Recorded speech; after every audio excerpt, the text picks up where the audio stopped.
विवाहर प्रतिश्रुति दे शारीरिक संपर्क रखी जातक अबा कुंडली न मिशुची कही विवाह पाई मना कर देउचंती कि तेबे सावधान हो जांतु नहले आपण को जेल जीवाकू पड़ी पारे। आज्ञा हाँ, शारीरिक संपर्क परे विवाह पाई मना करुछंती किंबा निज प्रतिश्रुति ओहरी जाउछंती तेबे आपण जेल जाई पारंती। कुंडली अबा जातक मिशुनीर बाहाना करी विवाह पाई मना करिबा एक अपराध बोली कहिछंती दिल्ली हाईकोर्ट।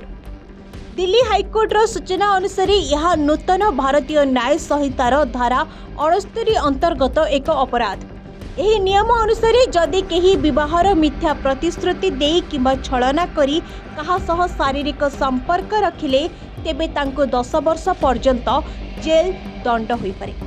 साधारण विवाह क्षेत्र में कुंडली मेलक न हेबा एक अलग कथा, किंतु जदि केही यहाकू अस्त्र करी कहार विश्वास भांगती एवं शारीरिक संपर्क रखा परि धोखा दियंती तेबे आईन यहाकू अपराध बोली विचार करिबो।